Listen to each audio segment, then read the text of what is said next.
Hey beautiful people, what's up? Welcome to my channel, and today, as you see in the title, we're talking about Seamoss. Wild-crafted Seamoss versus pool-grown Seamoss. What's the difference? Wild things grow organically without human intervention. And then you have the fake, but what I would call it is pool-grown Seamoss, which is Seamoss that is grown, but in a different way from wild-crafted Seamoss. You see, wild-crafted Seamoss is produced in the ocean, and it adheres to rocks, and from that rock it sucks in its minerals and its high density mineral content, 92 minerals to be specific, which revitalizes our body. So the difference is with pool-grown Seamoss, it is taken from the ocean, put into a pool, and Seamoss grow with tides, right? Waves. So as these waves form, this Seamoss that's taken from the ocean continues to grow, but grows a bit different. It grows in a way where the tentacles widen and become really nice and thick. They hold on to salt a lot more as well. So, and also it may have a particular odor when it comes to the pool-grown Seamoss. So that's the difference between pool-grown Seamoss and wild-crafted Seamoss.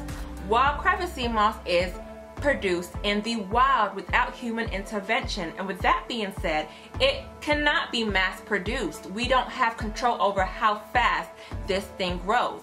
But when you grow it in a factory man-made pool with fake tides, you can control how fast the Seamoss is grown. And because of the high demand of Seamoss today, we have the pool-grown Seamoss and the wild-crafted Seamoss mixed all together in the market, and we're trying to figure out which is which, what is what.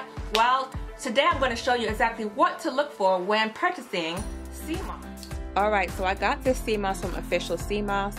I will have a link of vendors below as to where you can find some authentic vendors. But this is definitely authentic wild crafted Seamoss, and I know because it has the characteristics that we're going to be looking for today. So with authentic wild crafted Seamoss, the Seamoss will come in a pack that is fully dehydrated. I repeat, fully dehydrated. No moisture whatsoever. Like, it's going to be crunchy, hard, all those things put together, okay? The tentacles are going to be super thin. That's the next thing you want to look for, is those tentacles. Are they thin? And is there a whole bunch of salt packed onto the Seamoss? If you see a lot of salt, that's a bad sign. So here we have Seamoss I purchased from my local farmer's market. As you see, there's a whole bunch of salt packed into it. It has fell to the bottom of the package, and it's not a good sign, okay? As I open it, it shows here that it's not fully dehydrated. It is somewhat moist, all right? And it has an awful smell to it also. It has more of a chlorine type smell. Yeah, I would say like the pool type smell. That's how it smelled to me.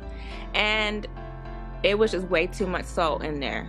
The tentacles here are a lot thicker and wider. Alright, so I do recommend that you purchase your Seamoss raw so you could see the characteristics, because if you purchase the gel, how are you going to tell if it's authentic or not? Unless you've already done your research and you know that the supplier is giving you the authentic form, I just say go ahead and purchase the raw form. I think you get more out of it too, and it's fun. It's fun having the experience of creating your own Seamoss gel, I do believe.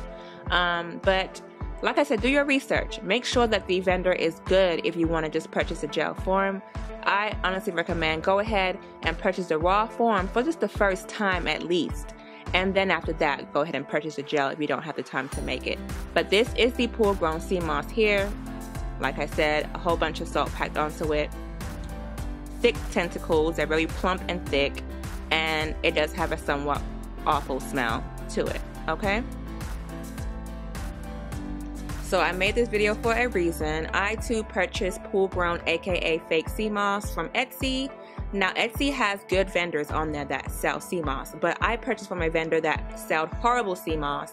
It was on the cheap side, I do admit. I paid $24 for a pound, and I made that whole pound, y'all. I was super excited, and I didn't know that it wasn't supposed to come with an awful smell.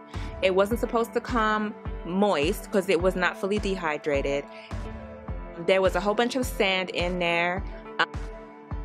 It was definitely changing colors, as in some parts were turning brownish and black, and Yeah, it was horrible. I don't know if they changed their quality since then, but I want to give y'all the tea, okay? And that is, if you do purchase from Etsy, there are cool grown and wildcrafted in that market.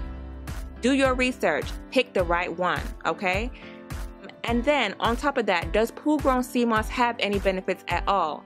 I believe it does. I believe it does have some benefits because it is made from the authentic wildcrafted sea moss. Now, is it as potent as the wildcrafted sea moss? I do not believe that. But I have seen some YouTubers out there who have been getting benefits from using the pool grown sea moss. Give me your views below and tell me what you guys think about it.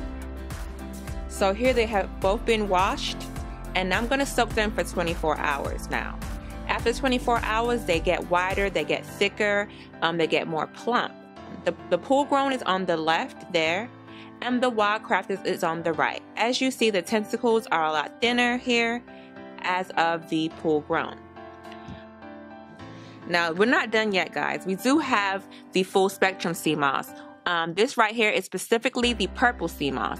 Now, I purchased this in hopes of me showing you what this would look like, but this is a deformed purple sea moss, guys. Yes, I say deformed. If you can see the small round beads on the sea moss itself, that is not supposed to be there. Those beads are supposed to be long tentacles. But let me tell you guys something. Purple sea moss does come with a lot of salt packed on it because it's dried in the dark. That's the only difference between purple sea moss and golden sea moss, is that purple sea moss is dried in the dark, so it does hold a lot of its salt content. But yeah, I don't have any images of, I don't have live visual of purple sea moss because the one that was sent to me is Deformed. I'm not going to tell you the vendor, but this is what it's supposed to look like, but purple, basically. It looks just like the golden sea moss, but purple, all right? All right, so I've added some pictures so you could see what it looks like, or it's supposed to look like. Those beads are supposed to be long tentacles, okay? So yeah, that is purple sea moss. Now you have full spectrum. Full spectrum means you got purple, you got green, you got golden, all in one sea moss pack. Okay, so the difference between purple sea moss and golden sea moss is that with purple sea moss, it's dried in the dark, so the color is not bleached. And then with golden sea moss, it's dried in the sun, and the sun bleaches out that color. So of course, if it's dried in the dark, it's going to be more potent. So full spectrum sea moss or purple sea moss both have more potent benefits than the golden sea moss. They're both great, honestly, but if you are going to use it as a face cream, hair regimen, any of those things, I would say get the purple form or full spectrum, because at the end of the day, you're not going to have to taste it anyway. So get the most potent form, correct? You know what I'm saying? And then the golden will be for some people that want to ingest it and get the benefits internally.